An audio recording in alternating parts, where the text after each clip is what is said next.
Advertisers. This program is sponsored by Dr. Pat Basili and Transformation Talk Radio. She's the pushy broad from the Bronx, New York. Follow her voice, a stray dog is nice. She's a pushy broad from the Bronx, oh yeah. Don't be surprised if you wanna listen twice. Make decisions, find the right choice. Know yourself better, find your own voice. It's okay if you need help today, cause everybody needs a little push. From the pushy broad from the Bronx, New York.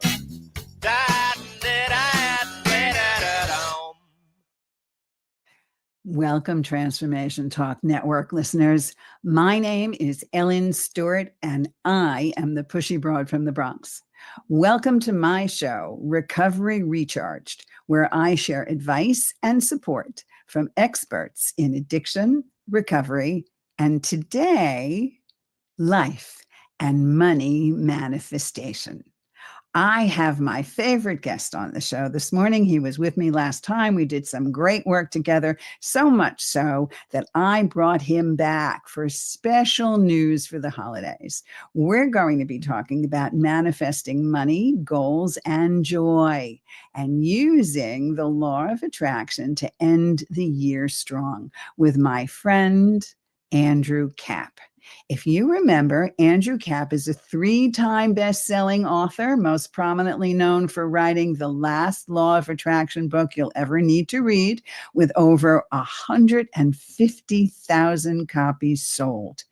And his follow-up titled book, Just Feel Good. And now Andrew's going to talk to you also about the brand new Law of Attraction VIP Academy. So we're going to learn how to manifest money in the new year with my friend and colleague, the Pushy Broad welcomes Andrew Kapp. Good morning, Andrew. How are you? I'm great, Ellen. Good morning. Thank you so much for having me. Really excited to be here.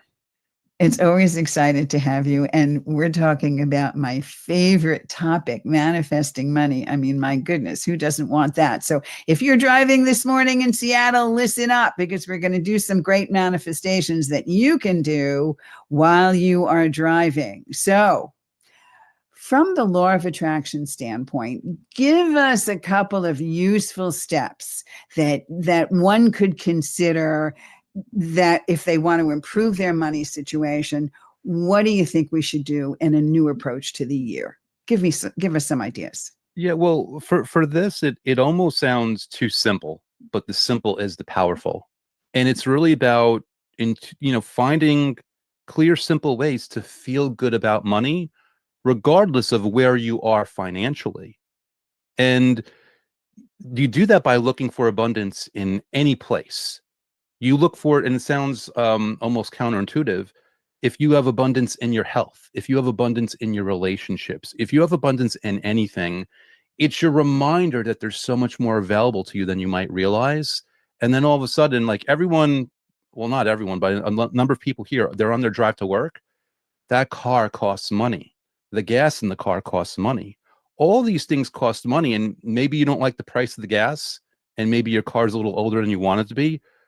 The fact that you had the money for all this, to remind yourself of that, is in and of itself reinforcing the fact that money is always on its way to you. And once you allow yourself to really realize that fact, it will feel like magic. It'll seem like magic. More experiences and more evidence will start popping into mind for you and into your actual experience that money is always on its way to you. Okay, so this idea of abundance is really good because it gets us into the idea of being fulfilled, right? Kind of cup overflowing situation. And you're right. Sometimes it's easier to think of abundance in relationships, abundance in the simple things rather than the lack of, right? Sometimes we go into, I don't have enough. So tell us why that could be a detriment in the manifestation process. Well, part and parcel, it's a bit of a lie. Not have, like, if you're here, maybe you don't have as much as you want, but you've got a roof over your head, you've got food on the table, you have as much as you need, and you're at a very powerful leveraging point to get more of what you want. And let's put the universe aside. Let's just think about psychology and the power of your subconscious mind. You either want to feed it the messages that are going to lead to it coming up with ways, actual physical ways of bringing more to you, or you want to go, you're not want to, but you're going to go in the opposite direction. It's a strategically sound, intelligent thing to feed it the idea and messages that you have more and that there's always on the way. And you easily do so just by thinking about every meal you've ever eaten that costs money, every bill you've ever paid that costs money, everything that's involved in your life, whether you paid for it or someone else paid for it, that cost money, that you have experienced and enjoyed and had access to. We are playing with millions of dollars every day, even if we don't see that balance in our bank account yet. You're absolutely right. No one really understands what their true net worth is and how much money actually passes through our hands on a daily basis. Mm-hmm. Your book, which helped me a great deal, The Last Law of Attraction book you'll ever need to read, there are many, many ways and exercises and money manifestations that I love. But I know that maybe you have some new manifestations, and maybe you can walk us through one right now that we can all do together and say out loud. Yeah, so this is a bit of a favorite one from mine, and there's two ways of doing it. The say out loud, you'll see how it could apply. I call it the bills paid, money made method. Oh, I love that. Bills paid. Love it. Yeah. and the thing is that the old version of this, not to badmouth other law of attraction teachers, but they would say, look at the bills in front of you right now. And again, you're driving, you're not looking at the bill, but you know what money you owe for your credit card. You know that you just bought that couch or whatever it might be. It's Christmas. Everybody's buying all kinds of things, right? Everyone's buying all kinds of things. And you know what you owe money for. And the old version of this is look at this money that you owe and say, oh, yay, money for me, because you have the thing already. And I think that's all well and good, but I think there's a more powerful way of doing this, because a lot of people will look at their bills or think about their current bills, and they'll still be stressed. It'll be difficult to rationalize that this is money for them, even though they are enjoying the thing that they spent the money on. So I say, look or think about the bills that you've already paid, the bill from last month or last year or whenever. Remind yourself that you always had that money to pay that bill. And by reminding yourself that you always had that money back then, even though you could remember back then that you were stressed about having to pay this money, it lets you know that now in this moment, if you're feeling stressed about paying now, it's the same thing where a year from now, you're going to look back and realize you paid it. In anticipation of that, realize the money is on the way and the money is here. Just for all those bills that you've ever paid, everything in front of you is already in the process of being paid already. And the money through your paycheck, through your direct deposit, through anything else is always continually on its way to you. That realization in and of itself is very powerful. Okay, so now let's walk us through a couple of sentences. All right. What exactly do I say? What should I be saying this morning? I'm stressed about the money. I have to buy like presents for everybody. Where is the money going to come from? Plus, maybe I'm hosting something. I've got a party or whatever. How do I de-stress about the money and realize that it's always been here to begin with? Give us a couple of choice manifestation sentences. I've always had bills. They've always been paid. I've always had bills. They've always been paid. Yes. The bills in front of me are no more. The bills in front of me are no different. I've always had bills. They've always been paid. Everything in front of me now is no different. That's being paid. And it sounds, it's not even like a catch sentence. It's just a simple reality. I've always had the bills and they've always been paid. And everything in front of me now is being taken care of in the same way. Okay. It didn't feel that way back then.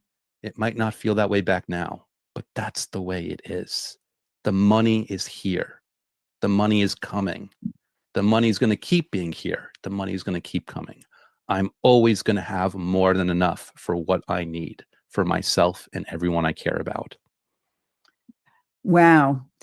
This reminds me, and I'm just going to put it in here because I love this guy as well. Ken Honda does a book called Happy Money. And he always talks about money goes out, money comes in, money goes out, money comes in, like the tide, right? And you make references to the tide and money and abundance and things like that at your feet. So if we can think about the fact that I always have money, it may go out and does good things when it goes out, and then it comes back to me. So money goes in, money comes out, and I am able to pay bills as it is in the present tense, right? Like it's already happening, correct? It always has happened. It and always will continue to happen. It's all the same thing. It felt heavy then. It might feel heavy now. It got taken care of then. It's getting taken care of now. Okay. All right. So if you like what Andrew has to say, and he has been a real mentor in my life, Andrew, tell us where we can find you and tell us a little bit about your academy. Yeah, so very easy way to find me is andrewkapp.com, K-A-P. And that, among other few links, has a link to my new Law of Attraction VIP Academy, where I've been doing a money manifesting challenge in the group. And what we've been doing together, that we've done preset amounts, like where, okay, let me spend $1,000 today. And then not the next day, but every other day, the day after that, like the third day, I would double it, $2,000. Everyone together in community spend $2,000. And then the next day, $4,000. And here's the strategy for this. If you want to do it on your own, another method, by not having new money that you're imagining every day, instead taking off days, you're reminding your psyche that even on those days where money isn't here yet, it's just around the corner and even more than I got last time. And we're having this wonderful experience in the academy where people, you could tell it's kind of breaking up the psychological scar tissue, so to speak, where they're getting used to the idea that on those days where they don't see the money yet, they feel great because there's this level of ease and confidence that it's on the way, just as what we were talking about with the bills. The money is on the way. This is reinforcing it. Obviously, that's not everything to the academy, but that's the cool monthly experience we're doing this month. And we've got another cool thing on the way next month. So when you say spend 1,000, spend 2,000, you don't expect people to go out and spend that money. You're imagining spending that money and imagining it coming back, right? I don't want to give our audience the wrong impression. So outline that for us a little bit more. Thank you for that disclaimer. That's the exact disclaimer that I give in the full instructions in the academy. This is vibrational money for your mind to process. This is never meant to come out of your real account. But what I want them is putting themselves through the emotional thought process of what they would spend their money on, what that's being done, so that they can go through that and actually and make those considerations. And when you're actually considering what to do with $1,000, even if you're not actually physically taking those $1,000 out of your bank account, is you're giving your subconscious mind the clarity and the information that you're at that level. And your subconscious mind, without you realizing it, is now going to go to work to find ways of making that extra $1,000 an actual reality for you. I see. Okay. So what are some of the things one would say to ourselves to make that happen? A couple of quick words. Yeah. Well, I mean, really, it's not even words. It's like, how good does it feel? Like, everyone knows what they would do with an extra $1,000. So it's more of the decision to like, oh, I'm going to pay off the credit card debt. I'm going to treat my mom to this really cool couch. I'm like, whatever you're doing with it, it's not even the words, it's the decision and the feeling of how fun is this to make these decisions about what I'm doing with this money. Because when we're caught up in the minutia of life and we're paying those bills, we're not thinking about, like, even today, the deposit was $16,000 in our group. We're not thinking about what would happen if $16,000 dropped in my lap and I can spend it freely, knowing that $32,000 is on the way the day after tomorrow because I'm doubling it. So it's it's not even about the words. It's about the decision and the feeling of ease that accompanies that decision. And it's also the feeling of understanding what it's like to feel the freedom of abundance without the oppression or stress. Exactly. Without putting yourself in that, you don't even have to, again, you clarified, they're not spending money out of their actual account. They're not putting themselves in anywhere close to financial peril. All they're doing is putting themselves through this mental process of what it is. And it sounds a bit silly, a bit childish. I call it a game in the academy, but we process things through story and through gamification. Your brain works that way. Even as an adult, if it seems silly now, you learned more through stories and games as a kid because that makes a certain impression on your mind. Leveraging that knowledge and that understanding to your advantage, it could only do good things for you. So we treat it in the academy like a game. Cool, fun bonus money. What are you doing it with today? Let us know. And because everything is in a group, everyone sees everybody else's spending decisions, so they're inspiring each other. And here's the part that people listening, they might not get until they do it. I've actually built a frustration into this, because once you spend all this money vibrationally, and there will be $1 million day, you're actually going to have trouble thinking about what to buy at that point. And by going through experience like, oh, this is uncomfortable, I can't think of what to buy with all this money, that's a very powerful message of abundance that you are sending to your subconscious mind. The actual stress of not even being able to think about what to do with all this money. That's the experience that I'm building. And again, no one has to join in order to do this. You could do this on your own.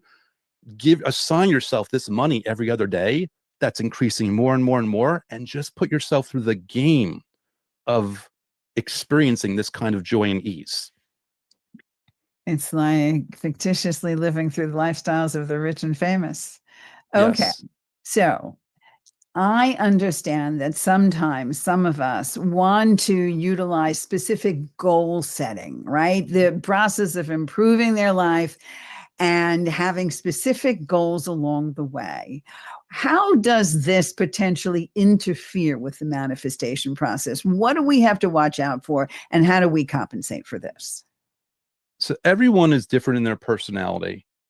But the thing is, everyone in their own way will respond to the level of specificity of what they want. All right, give me a concrete example. Yes.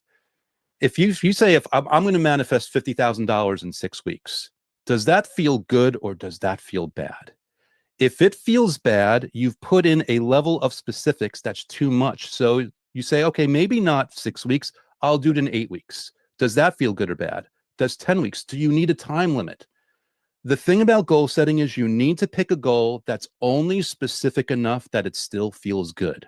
Once there are details that put undue pressure, that's moving you in the opposite direction. Goal setting is just about choosing goals that you can feel good and aligned with, so that you can, in a healthy way, keep moving in the right direction of them. Okay, very interesting. So sometimes people fall into the trap of making the goal too specific, that the universe may have other plans. So we get derailed by that. Yeah, even too specific that they don't believe it, and therefore they can't engage in that way with it. The universe might pleasantly surprise them even faster if they weren't even worrying about it. It can go faster or slower. But the key is to not put a goal out there. I'll put it this way. The message for me is always feel good while thinking about what you have or what you want, or both. If you don't feel good about it, then you're not actually reinforcing or vibrating or attracting that. You're attracting the opposite. So just frame it in a way that feels good. And then you know for 100% certainty that you're actually on the right track. All right. Okay. So how can people know the difference between the things they have in terms of reaching their goals versus the things they should leave to the universe? How much do I have to do as opposed to what I should leave the universe do? Where's the line? Yeah, this is how easy it is. What is within your control and what is not within your control? In other words, you want to manifest a new job. It's within your control to go on the websites and LinkedIn. It's within your control to send the cover letter and the resume. It is not within your control that the person calls back or emails back. Just worry about the things that are in your physical control, and don't force the things that are out of your control. Let those parts happen. You literally know the answer of whether you can physically do it or not. And the stuff that you can't physically do, that you can't physically control or orchestrate, you've got permission now not to worry about it. You do your part, and the part you can't do will be done for you. So one does everything in their control, everything that they're capable of doing without overstepping and without trying to control everything else that's happening around you. You Correct? can't control it anyway. So you might as well reserve your energy and resources for the things that you can control. And you will be so much more potent in that way. And like you said, the universe has better plans for you. You might be going for the $90,000 position, and the universe says, actually, I have a $200,000 position, but it's going to be 4 or 5 weeks later. You're just doing your part of interviewing and sending out the resume and whatever it might be. Let the right people call you back in the right way. And then within your control, you respond in kind, because that part is, again, within your control. So now that we're in the holiday season, how do people actually, can they get happier, you think, this time of year if they don't exactly have everything they want, if it's a tough situation? Where do we find the happiness and joy if we've been struggling? How do we turn things around? Well, we find it in the realization that we're always going to want something. Even like the things that you want right now, you're going to get them, you're going to want something else. The secret that I found is genuinely being happy to whatever measure you can with where you are now, with the understanding that there's always going to be more. So, for example, everyone who's listening, who's in their car right now, they're probably on their way to work, but there's something else that they can't wait to do that they'd rather do after work. Maybe it's watch a TV show, maybe it's see a family member, whatever it might be. The fact that you have that thing to look forward to is a blessing, is something to be grateful for. Looking forward to anything, even if you're not having it right now, that's your answer right there, that there's so many reasons and so many access points to experience happiness right now. And the real secret is, if you really want to get that thing later on, you get there a lot faster and a lot easier by being happy now with what you have in the moment while you're on your way there. I think that's your biggest message in your book, Just Feel Good, right? People always say, and sometimes my clients, and turn to me and say, I'm not feeling good. There's nothing to feel good about. I'm just feeling, awful. And then what happens is it manifests more negative reality. To just simply feel good about things in the day, for the sunrise, for good weather, for snow or for no snow, or for meeting a friend, or having a good time this morning with your kids, anything to hold on to that's positive gives you a feel good moment. Living in that feel good automatically brings other feel good things to you, right? Yes. So just feel good. And there's always things in the moment. But if you want to be stubborn and say there's nothing going on right now, then just go back in the past. Think about your best friend. Think about this time of your life. Think about your first kiss, your first crush. Think about anything that feels good in the moment that you've had the blessing to live through in your life. And it will feel good right now in this moment and invite a lot more for you. So do you have something special? We have maybe a minute or two left. I want you to just mention your academy again, and then maybe talk about a quick holiday themed manifestation for all of us. Yeah, absolutely. And what we're actually doing in the academy, and you can check it out at andrewkapp.com, is I'm having everyone post images that they're going by houses where they see holiday decorations.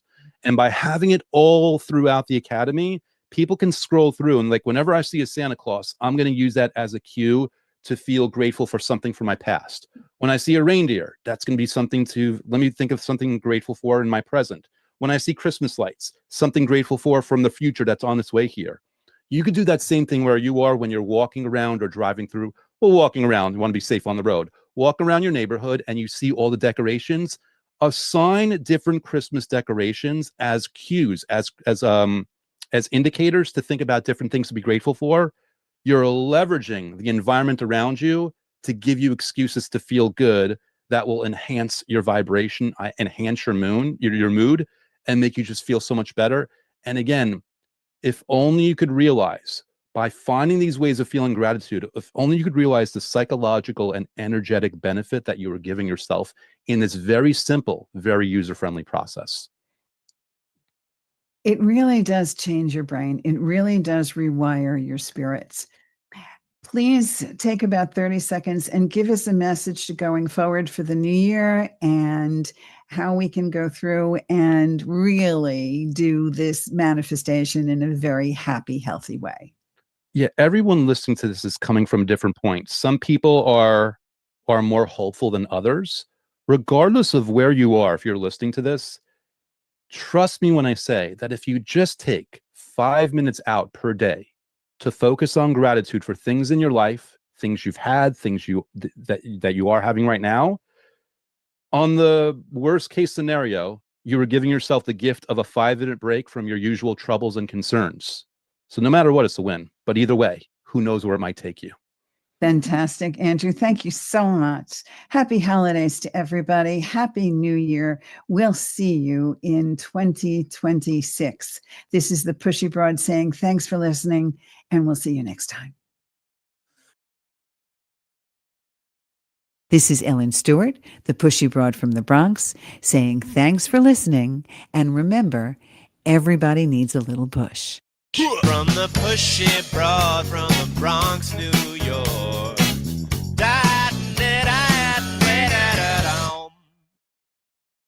All right, all clear.